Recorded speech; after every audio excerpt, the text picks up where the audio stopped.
Welcome to Never Forgotten, where Ashley pays tribute to extraordinary lives that continue to live on through memory and meaning. This channel honors beloved figures from film, music, culture, and beyond, reflecting on their impact, their achievements, and the inspiration they shared. Together, we remember their stories and celebrate legacies that time can never erase. Linda Nolan was born on February 23, 1959, and became a beloved figure in music and entertainment, known for her warmth, resilience, and unmistakable voice. Rising to fame as a member of the Nolans, she helped shape an era of pop music with infectious hits like I'm in the Mood for Dancing, a track that still brings joy and nostalgia to listeners around the world. Beyond music, Linda embraced the stage with passion, earning admiration for her performances in the acclaimed musical Blood Brothers. Her ability to connect with audiences, whether through song or storytelling, made her a natural performer. She also showed her vibrant personality on television, including an appearance on Celebrity Big Brother, where her honesty and humor resonated with viewers. Linda's life was not without its challenges. After being diagnosed with breast cancer in 2005, she faced her journey with remarkable courage and openness. Over the years, she became an inspiration to many, speaking candidly about her experiences and offering strength to others going through similar battles. Her resilience, paired with her ever-present sense of humor, defined her just as much as her talent did. She passed away at the age of 65, leaving behind a legacy filled with music, laughter, and heartfelt moments. Linda Nolan will be remembered not only for her contributions to entertainment, but also for her kindness, honesty, and unwavering spirit. Her story continues to inspire, reminding people of the power of perseverance and the importance of finding light even in difficult times. Best known for her sharp wit and confident screen presence, Lonnie Anderson was born on August 5, 1945. She brought a unique blend of glamour and comedic timing to television, becoming a household name through her unforgettable role as Jennifer Marlowe on WKRP in Cincinnati. With her poised delivery and natural charm, Anderson helped redefine the image of women in sitcoms during the late 1970s and early 1980s. Her performance on WKRP in Cincinnati wasn't just popular, it was iconic. She earned multiple award nominations and widespread praise, proving that beauty and intelligence could coexist effortlessly on screen. But beyond that standout role, Anderson built a career that spanned decades, appearing in films, television shows, and stage productions, always leaving a memorable impression.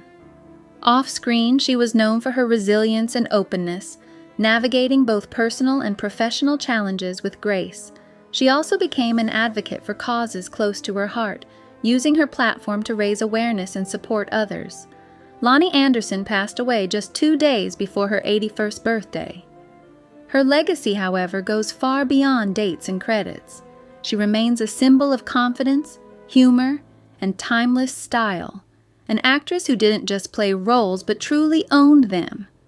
For fans and admirers, her work continues to live on, bringing laughter and admiration to new generations.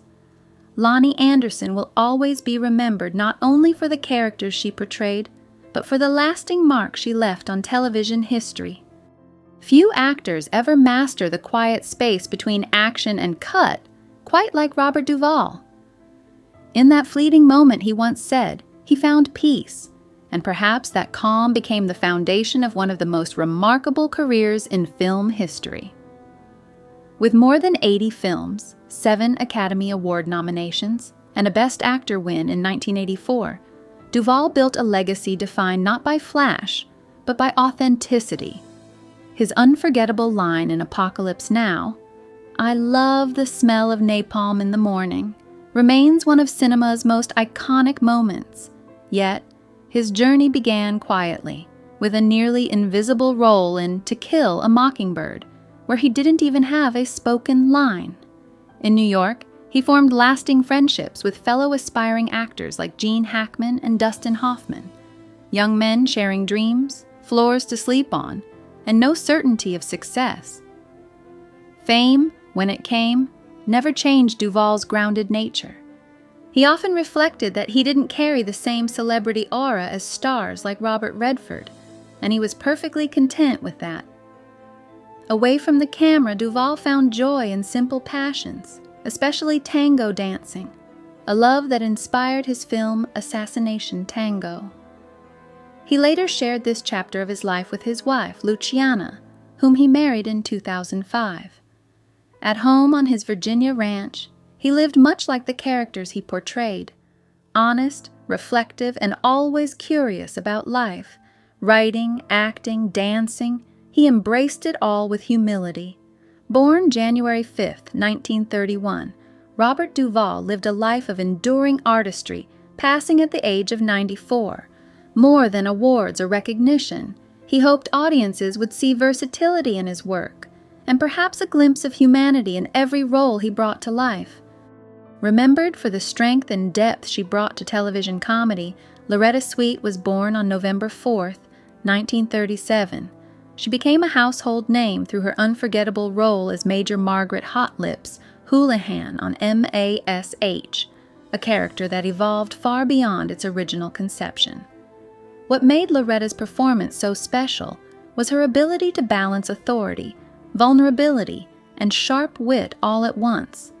In a show filled with humor and satire, she gave audiences something deeper, a portrayal of a woman navigating respect, identity, and strength in a male-dominated environment. Over time, her character transformed from a stereotype into one of the most layered figures on television, thanks largely to Loretta's dedication and insight. Off-screen, she was known for her passion, professionalism, and advocacy work, particularly her love for animals and commitment to causes she believed in. She didn't just play strong characters, she lived with purpose and compassion. Loretta Sweet passed away at the age of 87. While the details surrounding her passing were kept private, her life's work continues to speak volumes. Her performances still resonate with audiences old and new, reminding us of a time when storytelling had the power to both entertain and challenge perspectives. Her legacy isn't just tied to one role, but to the authenticity she brought to everything she did. Loretta didn't simply act, she connected, and in doing so, she left behind something timeless, a reminder that even in comedy, truth and humanity matter most. Barry Gibb's voice is one of the most iconic in music history. He gave the world unforgettable hits like Stayin' Alive, How Deep Is Your Love, and Night Fever. Songs that didn't just climb charts, they became the soundtrack to entire generations. Over 220 million records sold, 1,000 songs written, a legacy that defined an era. Yet when Barry steps on stage today, he is not surrounded by the voices that once made the Bee Gees legendary. Andy, Maurice, and Robin are gone. Each loss was devastating, and Barry, now 78, carries decades of grief no one should bear alone. Every performance echoes with absence. Every harmony he sings is incomplete. His music is joy, threaded through sorrow. Early life on the Isle of Man, Barry Allen Crompton Gibb was born on September 1, 1946, on the windswept Isle of Man, an island of beauty and hardship. The horizon seemed limitless, yet opportunities were scarce. His father, Hugh, was a drummer and band leader who struggled to earn enough to feed his growing family. His mother, Barbara, held the household together with quiet strength, love, and resilience. Barry was the firstborn, followed by twins Robin and Morris in 1949, and then Andy in 1958. Life was a constant challenge, and survival often outweighed dreams. By the time Barry was 9, the Gibb family faced financial strain so severe that creditors knocked on the door and utilities were cut. The family made a daring choice. They would leave everything behind for a new life in Australia. Emigration to Australia. In 1958, the Gibbs boarded a ship to Australia, leaving behind everything familiar. The country promised opportunity, but the reality was harsh. They settled in Redcliffe, Queensland, in a cramped, peeling house that mirrored their uncertainty. Hugh worked menial jobs while Barbara cleaned houses. The family struggled, yet the boys found refuge in music. Barry, Robin, and Maurice would harmonize in their small bedroom, their voices blending in a way that felt almost supernatural. Even as a child, Barry's voice cut through the air with striking clarity, while Robin's vibrato carried haunting emotion, and Maurice's tone grounded the group. Music became not just a passion but a necessity. It was a tool for survival, a way to earn money and find purpose amid struggle. The foundation of the Bee Gees' sound was born here, in hardship, early performances, and survival. By age 12, Barry was performing in local clubs to help support the family.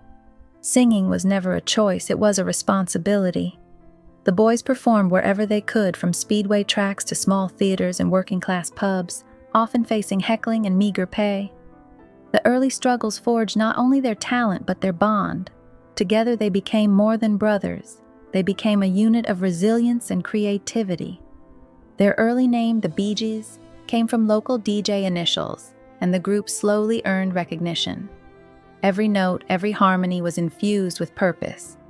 By 1963, their song Spicks and Specks became a hit in Australia. They were no longer singing just for survival. They were singing for a life they had never dared to imagine, a life that would soon take them across the world. Returned to England and rising fame. In 1967, the brothers returned to England hungry for opportunity. Barry, now 20, assumed leadership by default, writing lyrics, arranging harmonies, and guiding the group forward. Their first UK single, New York Mining Disaster 1941, hit the charts with haunting resonance, drawing comparisons to the Beatles. Critics and audiences alike noticed something extraordinary in the brothers' harmonies. Soon, Massachusetts became a defining anthem of a generation. Barry's lyrics, tender and vulnerable, reflected the brothers' personal history of displacement and longing. Their success marked a transition from struggling immigrants to rising stars. But fame brought pressure, egos, and internal tension. While their music soared, the bonds between brothers were tested.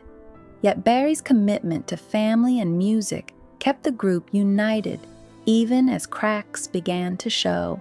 Creative triumphs amid challenges. Through the late 1960s and early 1970s, the Bee Gees produced hit after hit. To Love Somebody, I Started a Joke. How Can You Mend a Broken Heart? Each song was a testament to Barry's lyrical brilliance and emotional depth.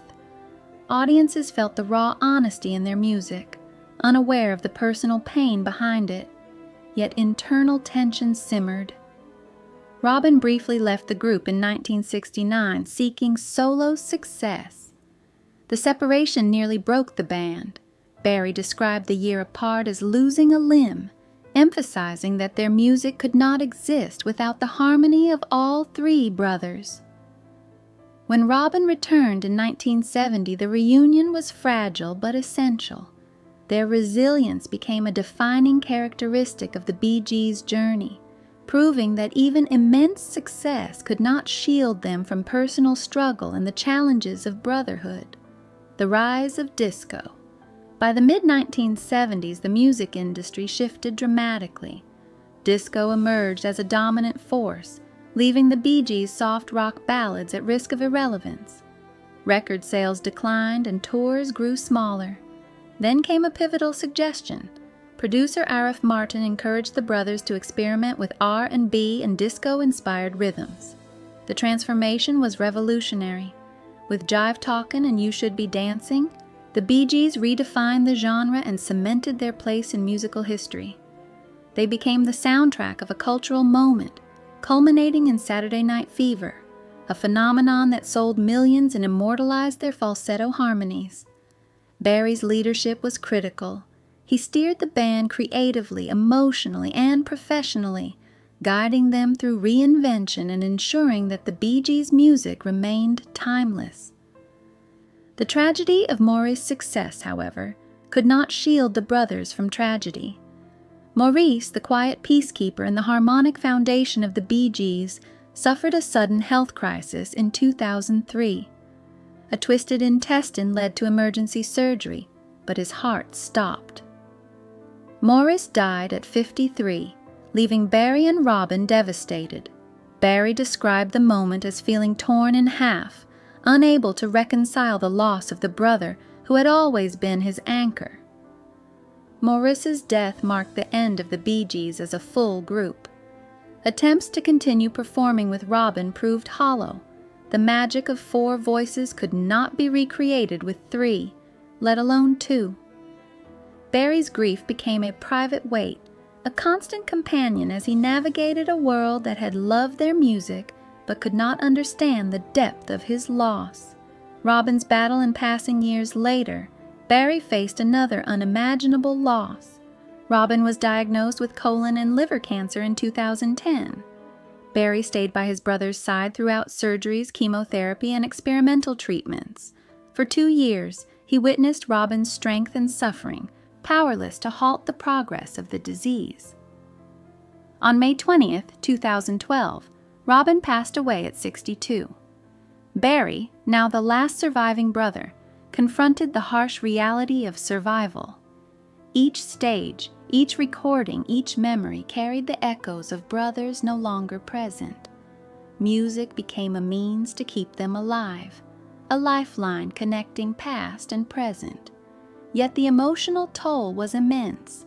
Barry's grief was compounded by the fact that Andy, Maurice, and Robin were gone, leaving him alone to carry the legacy of the Bee Gees. Singing alone, haunted by memory. At 78, Barry continues to perform, but every note carries memory and absence. His voice remains remarkably intact, fragile yet powerful, capable of breaking hearts. Audiences experience joy and nostalgia, unaware that each song is a eulogy. Massive screens behind him project images of his brothers, their voices woven into recordings, allowing the Bee Gees to exist for brief, bittersweet moments. Barry sings not for applause, but for remembrance, for connection, for survival. Music is his language to communicate with the brothers he lost. He acknowledges the cruelty of being the last one standing, the survivor forced to carry decades of collective hope, loss, and achievement. In every harmony, he reaches for voices that are no longer there. Family, legacy, and mentorship. Barry has also begun to shift his focus from performance to legacy.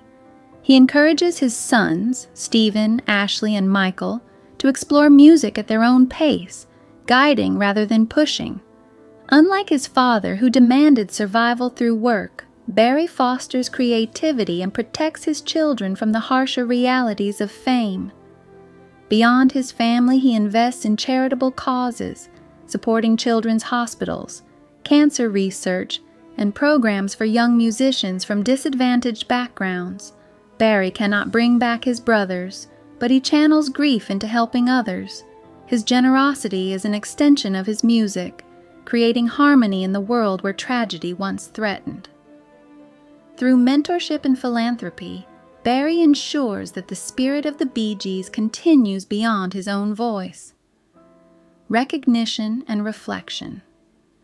In 2020, Barry Gibb received a knighthood from Queen Elizabeth II. While an immense honor, it was bittersweet. His brothers were absent, and each accolade reminds him of the incompleteness of survival. His home reflects memory and legacy, with gold records adorning walls and Maurice's guitar untouched. Photographs of the 4 brothers remain central, daily reminders of what was lost.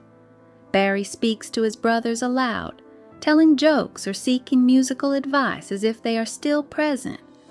This private ritual allows him to continue their bond beyond death. His music, philanthropy, and family represent both remembrance and resilience. The world celebrates the Bee Gees, often unaware of the grief interwoven with joy in every note Barry sings. Enduring through music, late at night when the house is quiet, Barry sits at the piano. He plays songs that made them legends and carries the weight of a lifetime. In these moments, he is no longer Sir Barry Gibb or the last surviving Bee Gee. He is simply a brother, singing into the darkness, hoping somehow, somewhere, 3 voices answer. The music is survival, memory, and love distilled into melody. It is a testament to resilience, a lifeline through grief, and a gift to generations that continue to dance and feel joy in his songs. Barry will keep singing, not for fame, not for applause, but for his brothers, ensuring that their voices, their harmonies, and their legacy endure.